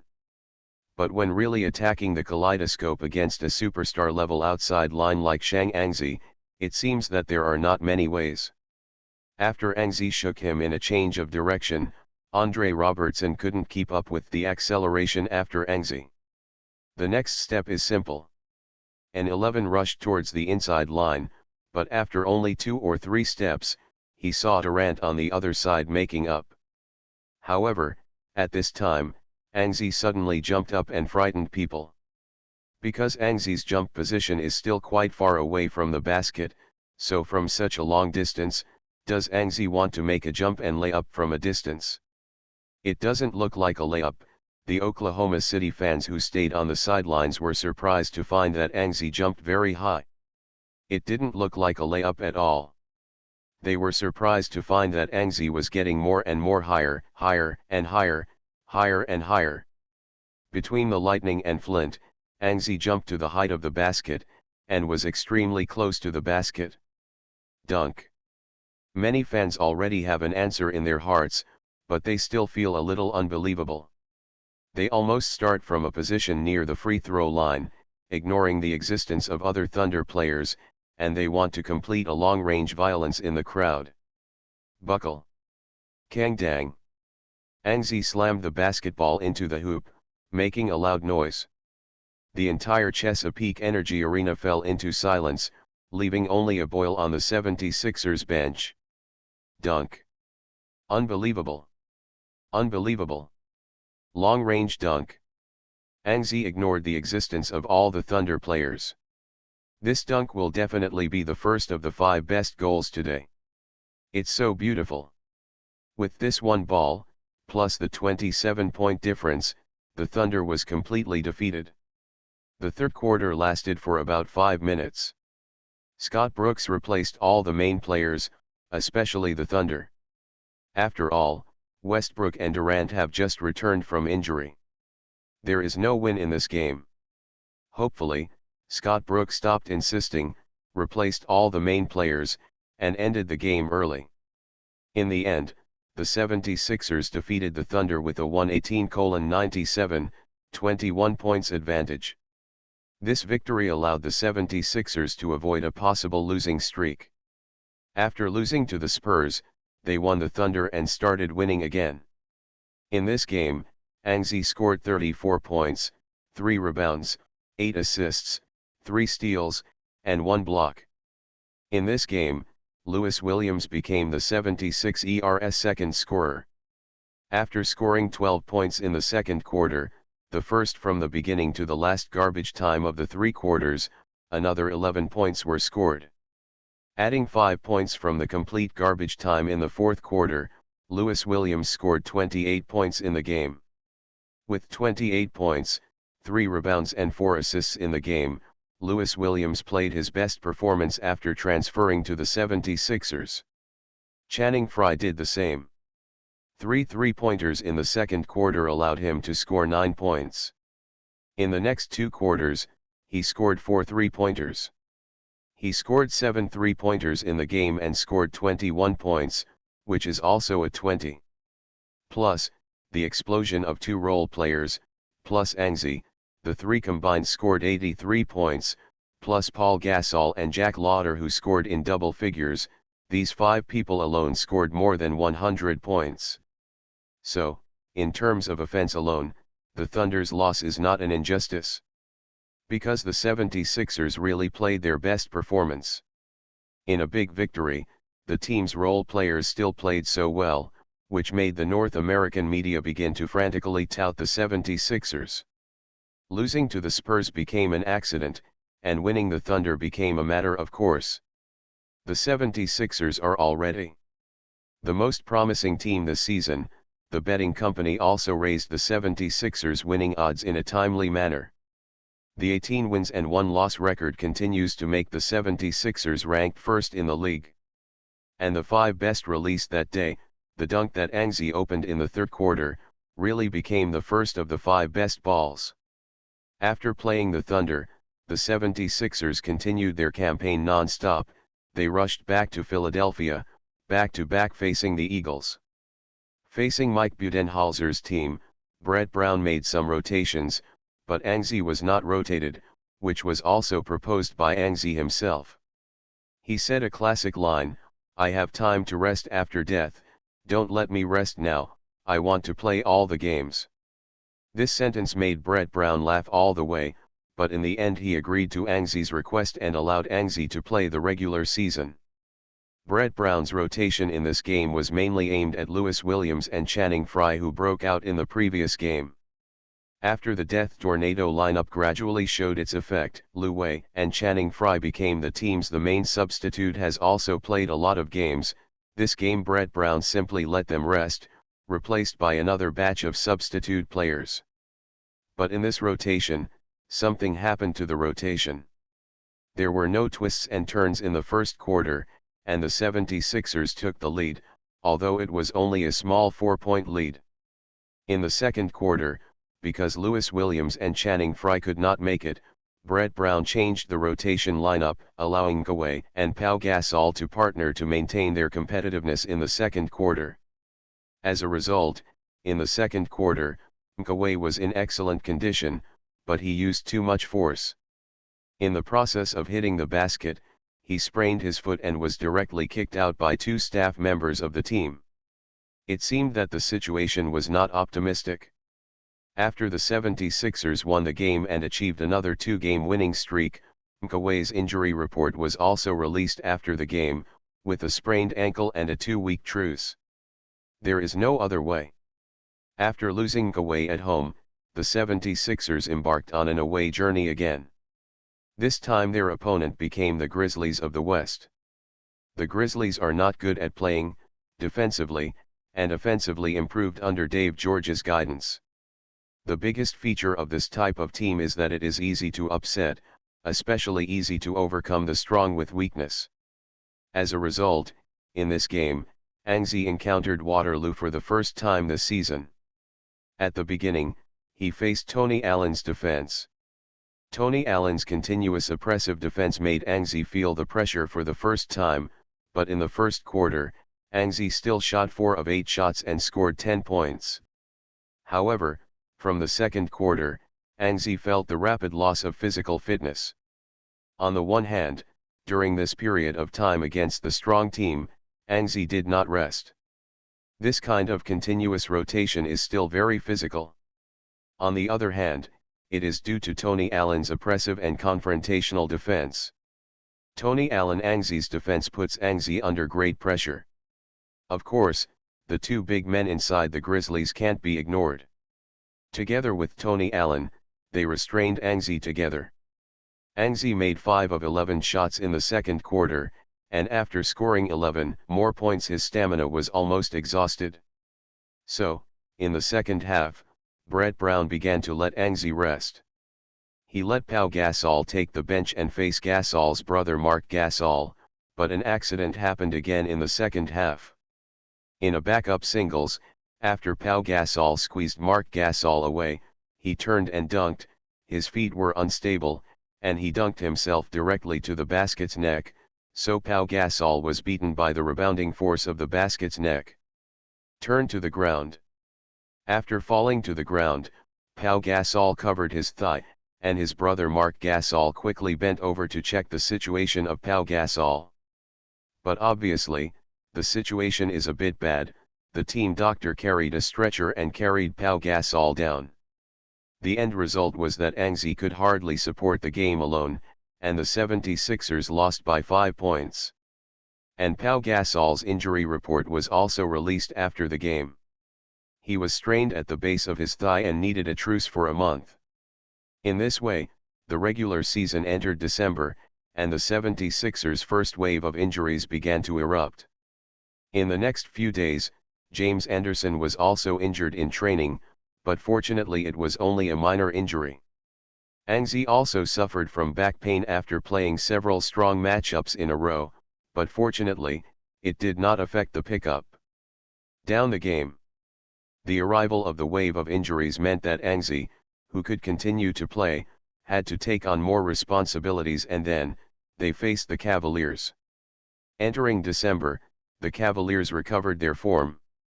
They played 6 games, only lost 1, 5 wins and 1 loss, and their form began to pick up. Of course, some people think that the Big Three Cavaliers have passed the initial running-in period and are beginning to enter the state. In this game, against the 76ers who have encountered injuries, one side is getting better and the other is falling. A matchup that is not equal, but still attracts the attention of the United States and the world. Since the start of the game, the 76ers have shown excellent form, and the current record of 19 wins and 2 losses is still the league's first. On the other hand, the Cavaliers were in poor form in the first month and only achieved a record of 8 wins and 7 losses, but in December, after regaining their form, they are already 13 wins and 8 losses. The 76ers and the Cavaliers are clearly the only two strong teams in the East. The Heat and other teams have begun to decline after the start of the game. So from the current situation in the East, the 76ers and the Cavaliers must be fighting each other, and whoever is stronger, we can see from this game. Brian Wenhorst. Super Role Player. Author, Yuen San Buletinji. Chapter 616. Brian Wenhorst, graduated from St. Vincent High School, is the high school principal of LeBron James and childhood playmate. With such a relationship, his identity is naturally self-evident. As an ESPN expert, Brian Wenhorst is actually LeBron James's Queen reporter. He always writes news reports that benefit LeBron James, and sometimes even shamelessly praises LeBron James. And this time, he briefly sent a few words about the prospect of the 76ers and the Cavaliers game, which soon attracted a lot of people's teasing. Brian Wenhorst really died for LeBron James. The 76ers have injured both Kawhi and Pau Gasol. He actually has to look at the next game. What do you think? It is an unequal duel in itself. Yeah, Kawhi doesn't say anything about it. There is one missing Pau Gasol, who is averaging 20-10 per game. This gap is not so big. If the 76ers win, it's okay. If the 76ers lose, then can you see a fart? It has to be said that the good momentum of the Cavaliers after entering December still makes many people start to be optimistic about the Cavaliers. Especially in this game, the 76ers also lost the two generals. The strength of the two teams is slightly stronger from the original 76ers. The 76ers have become weaker than the Cavaliers, so for the next heavyweight duel, many people are beginning to be optimistic about the Cavaliers. Without Pau Gasol, the team's inside core, offensive end organization core and the second scorer in the team, the 76ers' strength has been greatly reduced. This game is against the Cavaliers, who have just entered the state, and the situation is not optimistic. Pau Gasol is injured. It is worth mentioning that the 76ers do not have many substitutes in the fourth position. The only substitute is Channing Frye. Perhaps Brett Brown should think about it for the next game. Who will play the number 4 position? As soon as Pau Gasol was injured, there were only 3 inside players left for the 76ers. Channing Frye, Cole Aldridge, and Norrance Noel, only 3 inside to rotate. The next game faced with the Cavaliers, the 76ers have a stretched lineup. How difficult it is to play. Expert reporters from all walks of life focused on the injury of Pau Gasol and discussed the battle between the 76ers and the Cavaliers. Their unanimous opinion is that without Pau Gasol, it is not only the lack of a core and the second score in the team. The problem of points, and the problem of lack of a major insider and no one available. The combination of the two problems, no matter how you look at it, the 76ers will be at a disadvantage in the next game. However, when countless people looked down on the 76ers, Anzi, who rushed to the training hall to participate in pre-match training, was interviewed by reporters outside the arena. He said, "What do you think about the next game?" "In fact, there is nothing to say, we will definitely win the next game." "Why? Do you want me to give you a reason?" "It's actually very simple. As I said before, this season, we will reject any form of losing streak. We lost to the Grizzlies in the last game. We can no longer lose in the game, no matter who the opponent is." Anzi once again played the banner of refusing a losing streak, and in his answer, he showed his self-confidence everywhere. In fact, reporters wanted to ask Anzi why he was still after the team lost Pau Gasol. Have such a high level of confidence to defeat a night with the Big Three. But Anzi didn't give them a chance and directly interrupted the interview. In this game, Anzi also knew that it would be a difficult game, but he had already prepared for it and was ready to explode in the next game. One day before the start of the game, Anzi received the system's prompt. The system detects that the host encounters one of the strongest opponents of the season and gets a new way to consume the glory pool. In the next game, consume a glory pool and get a 200% bonus for individual attributes. With a 200% bonus for a single attribute, Angzi had the idea that in the next game, he would consume the glory pool and get the bonus.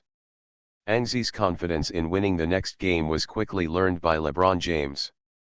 He learned from an ESPN reporter. At that time, he had just got off the plane and was walking at the Philadelphia International Airport. In the terminal building, facing the reporter's questioning, LeBron James also appeared excited. Will the next game win? I think for sure, the 76ers lack Pau Gasol. If we can't win this game, we should reflect on ourselves. I don't want to comment on Angzi's words. Angzi is always confident. I think this is the reason for his success. The second question is that LeBron James has begun to tout Angzi. It is not that LeBron James really is optimistic about Angzi. It is just that LeBron James is in a good mood at this stage, and he is more generous in what he says and does. On the other hand, in fact, LeBron James has already evaluated Angzi from the perspective of the winner in advance. But we will definitely be the winners of the next game. This will not be changed because of Angzi's words. LeBron James also showed his determination to win the next game. Both sides are showing their confidence, but obviously, who wins and loses in the next game depends on the process and results of the game. The Cavaliers arrived in Philadelphia, which meant that the first two in the Eastern Pure Strength duel was about to go to war. Turner Sports sent a three-person commentary combination, Charles Barkley, Kenny Smith, and Shaquille O'Neal, and the three teamed up to explain the game. The 76ers and Cavaliers game was originally broadcast live in the United States, but this time it sent three people. The commentary group also shows that Turner Sports attaches great importance to this game. In today's preview program before the game, Shaquille O'Neal also made a personal prediction for this game. Obviously, I am a person who likes to follow the crowd, so in this game, I think the Cavaliers will win. However, I will make some other predictions to show my difference. I think the Cavaliers won't have too much difference in winning points, because Angzi will explode to prevent the Cavaliers from winning, but Angzi alone is obviously preventing. That's not the case, so Angzi broke out and the 76ers lost within 10 points. This is my prediction. Shaquille O'Neal's bold prediction has also sparked a lot of discussion. Kenny Smith then made a prediction. A lot of people are saying that the Cavaliers are already in form, but in fact they only won 5 games in December, but they had 8 wins and 7 losses in November, and 1 failed. The record, their strength may not be as strong as many people imagined. Perhaps after the 76ers lost Pau Gasol, they could be comparable in strength to the Cavaliers. So your prediction is? I think people have a chance to win, and the chance of winning is 50%. That is, the 76ers and all the Cavaliers who have lost Pau Gasol are 50-50. Yes. In the press conference before the game, Brett Brown performed relatively low-key. He did not show his self-confidence like Angzi, but said at the press conference, the Cavaliers are in a very good state now.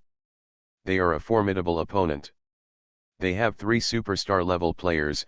This game is destined to be difficult, but we will still fight to win. Brett Brown refused to answer the reporter's question about the prediction of the next game. Regarding the formation of the next game, Brett Brown also refused to disclose, but after the lack of Pau Gasol, the team's formation is indeed a headache.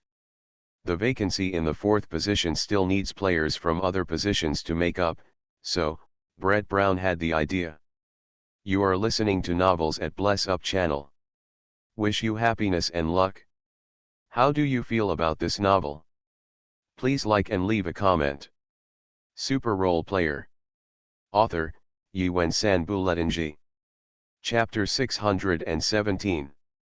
December 12, 2014, US time. 7 o'clock in the evening.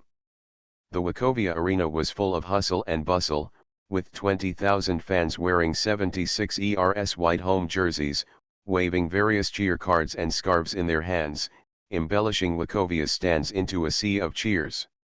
The game is about to begin. Brett Brown took the team's starter for this game and said quickly, "And, you are coming to the fourth position in this game. Pay attention to your defense against Kevin Love. He is a power forward who can shoot three-pointers, don't give him too much space." In this game, Brett Brown made adjustments to the starting lineup, Anzi topped to the fourth position to make up for the absence of Pau Gasol. Ismail Smith, who joined the 76ers through a training camp contract this summer, relied on better defense. In this game, Brett Brown was selected as the starter, shooting guard was Evan Turner, and small forward Jack Lauder. Anzi topped the power forward position, the center remained unchanged, Norrens Noel. For the Cavaliers, the starting point guard is naturally Kelly Irving, shooting guard Sean Marion, small forward LeBron James, power forward Kevin Love and center Andre Varejao. LeBron James returned to the Cavaliers. The biggest difference between this lineup and the Heat is that the Cavaliers do not lack inside players. Whether it is Andre Varejao or Tristan Thompson and others on the bench, they are absolute good insider. It's just that the Cavaliers' flaws in the current lineup are also obvious. Although LeBron James brought in Mike Miller and James Jones from the Heat, the Cavaliers' outside three-point shooters are still scarce, even better than the 76 ERS outside. There are fewer three-point shooters.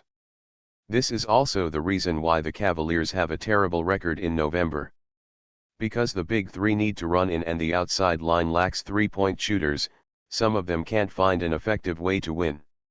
Now that the running in of the big three is over, victory will follow. With the two teams starting to the center of the court, the game is about to begin. The Turner Sports trio put on headphones and began to comment on the game. "Shaquille, who do you think will win the final victory in this game?"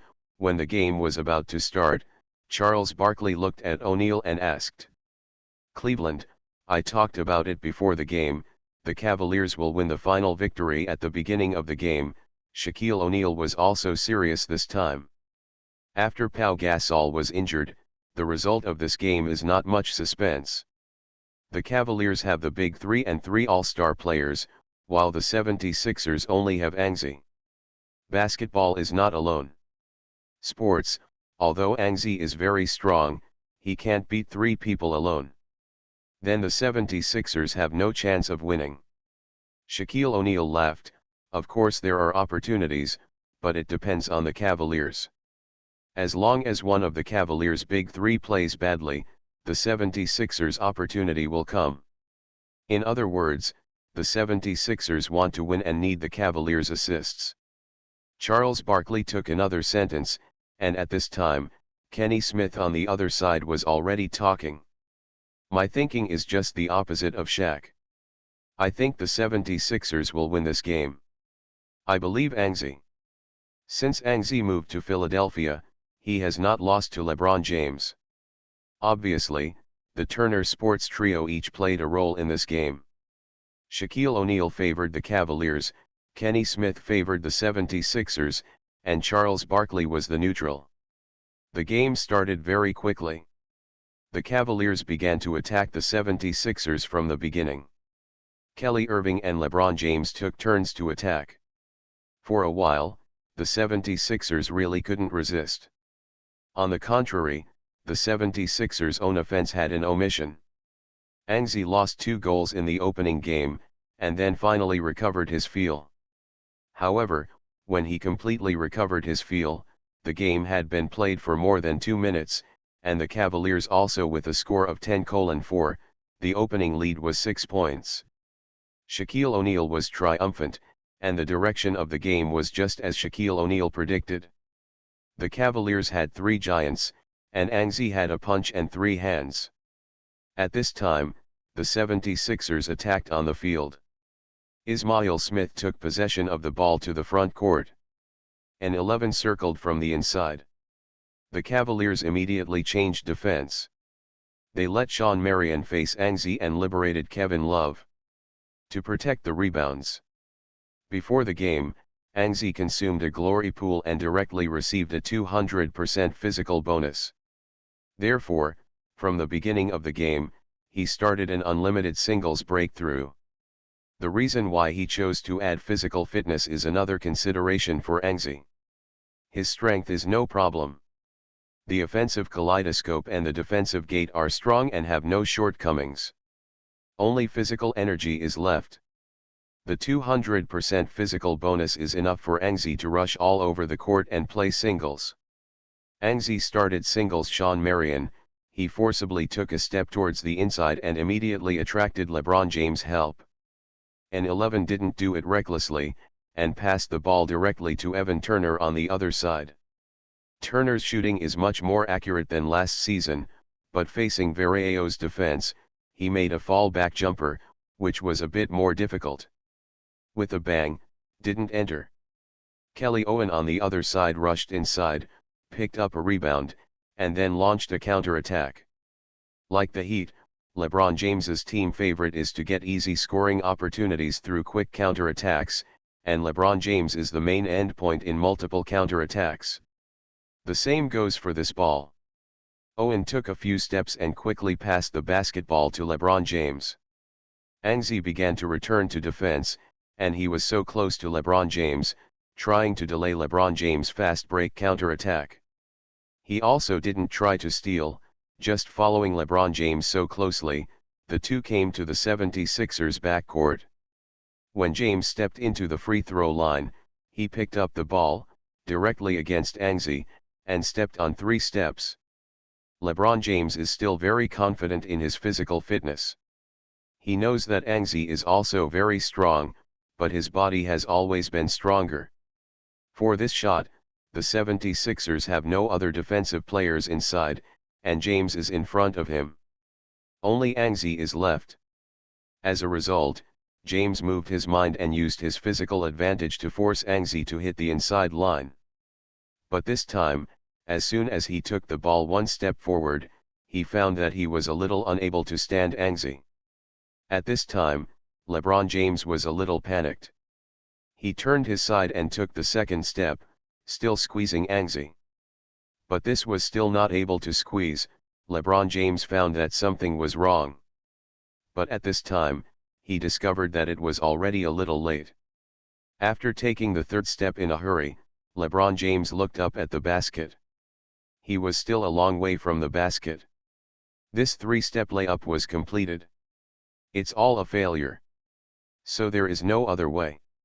James, in a hurry, can only jump up in 3 steps now and send the basketball to the basket in an extremely awkward posture, and 11 directly pressed forward and stretched out his hand in front of James' eyes. Cover the sky and cover the sun. The ball was originally shot very reluctantly, and Angzi's interference was in place again, so with a bang, there was no accident that the ball was hit with iron. And 11 turned around and took off the rebound. Regardless of James' surprise, he turned around again, passing Sean Marion's block, and launched another wave of counterattacks. LeBron James was of course surprised. Every time he met before, even if Angzi wins the game and statistics, the physical confrontation will always be suppressed by LeBron James. In this game, Angzi actually suppressed LeBron James, which makes people feel surprised and unexpected. In fact, it is easy to explain that Angzi consumed a glory pool before the game.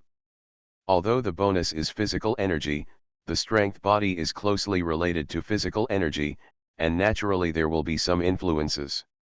On the field, Angzi counterattacked to the front court, taking advantage of the Knights' stunned effort. He rushed directly into the inside, banged, made a light deduction, and successfully scored 2 points. At 10:8, after Angzi recovered his status, the 76ers also began to chase points slowly. Super Role Player. Author, Yuen San Buletinji. Chapter 618. With the Cavaliers' offense, Kelly Owen used Love's pick and roll to break inside. However, the 76ers starting point guard Ismail Smith is not a poor defensive player. On the contrary, Ismail Smith can stay in the 76ers by relying on his perimeter defense. Therefore, Irving rushed to the inside against Ismail Smith's defense, and finally failed to find a good opportunity. Irving also did not choose to be strong, but an outward ball, handing the basketball to LeBron James. After LeBron James received the ball, he faced Anzi. Anzi has already switched defenses in front of James. Anzi is very clear about the core points of the Cavaliers in this game. When the Big Three just completed the break-in, LeBron James was the only core of the Cavaliers. Therefore, if Anzi can be able to by staring at James on his own, the 76ers will have a chance to win. LeBron James catches the ball, a fake shot trying to shake Anzi, but Anzi is not fooled. With this degree of fake action, as long as Anzi is dedicated to defending, he will not be deceived into getting away from the defensive center of gravity. Therefore, Anzi still stands firmly in front of LeBron James. Seeing that Anzi didn't respond, James glanced at the 76ers defense and rushed to the basket with the ball. It seemed that he still wanted to take advantage of his physical condition to force Anzi a goal. Although James is often ridiculed by fans for a six-step layup, his strength is very strong. Compared with a tank, many NBA players can't guard LeBron James because they can't stop LeBron James. Strong sudden. However, today's Anzi is not an ordinary NBA player. He is also very powerful today. When James rushed to the basket, Anzi went up. He didn't let it go all the way to the inside. James lay up against Anzi's defense, but after rushing to the inside, facing Anzi's tough counterattack, LeBron James's layup was missed and missed. The basketball hit the edge of the backboard and fell straight off. Anzi grabbed the rebound and grabbed the rebound. Then an 11 turned around and launched a counterattack. The Cavaliers returned to defense very quickly, and Anzi launched the fast break at the backcourt, so when he rushed to the front court with the ball, all 5 Cavaliers had returned to defense. However, an 11 didn't stop, and just as the Cavaliers just returned to defense, an outside line accelerated and rushed in. The Cavaliers quickly made up the defense. After attracting countless defenses, Anzi passed the ball to Jack Lauder, who cut around the bottom line. Jack Lauder rushed to the basket and slammed the basketball into the hoop. At 8:10, there are only 2 points left. Looking back, the Cavaliers attacked. LeBron James and Love played the pick and roll on the right side. After the split, LeBron James returned the basketball. Kevin Love directly stepped on the outside line and made a 2-point shot. On the 76ers, Anzi singled out Shawn Marion and scored another goal outside. Then, James and Love came to a pick and roll cooperation from the outside, staggered Anzi's defense, and rushed into the basket to succeed. At 14:10, the Cavaliers have maintained a 4-point lead. Another wave of offense by the 76ers, Anzi scored the ball after attracting the defense at mid-range, and Ismail Smith missed an open jumper from the outside. Inside, Norrens Knoll took off the rebound, and then passed the basketball to Anzi. Anzi's mid-range shot but failed to make it. This time the rebound is not for the 76ers. Andre Varejao protected it. A defensive rebound after a second offense. The 76ers offense didn't score, but the Cavaliers failed to make a fast break. Owen slowly controlled the ball and advanced to the front court. Then, he beckoned Love to pull it out and coordinated with him for a pick and roll cooperation. Went in. This time Anzi was defending Love, so after Irving rushed into the inside of the pick and roll, Anzi followed. Owen rushed into the inside, and soon he encountered Norrens Knoll's defense, and Anzi was chasing him behind him. Owen quickly changed his direction while advancing at high speed, swaying Norrens Knoll. After that, he slipped to the bottom line and rushed to the basket. Immediately, he was ready to start his hands on the basket. An 11 aimed at this opportunity, leaned forward, and then stretched out his right hand. Taking advantage of his height, he slapped the basketball fan. A burst of cheers broke out on the scene. In this game, Angzi's defensive end was very good. He defended the Cavaliers' big three for several rounds of offense, and the defensive end was truly ubiquitous. Many people are surprised. When has Angzi's defensive end been so active? If it's just that, Angzi is also active offensively, scoring consecutively. Both offensive and defensive ends are extremely active, and Angzi's performance is amazing. In fact, in this game, Angzi was able to take care of both offense and defense at the same time. It was also because of the 200% physical bonus that he could ignore the impact of physical fitness on himself, running around the court, making up defenses, and attacking in singles. The Cavaliers failed to score and the basketball was snatched by the 76ers. Angzi launched a counter-attack, another fast break. He directly passed the basketball to the front court. It was Jack Lauder. He rushed to the Cavaliers' half-court for the first time. After receiving Angzi's pass, the front was empty and he was suffocating. Rush into the restricted area, and then jump up in one step. The shot seemed to smash the basketball towards the hoop. Clang, dunk. There was a blast, and the Wachovia arena was boiling.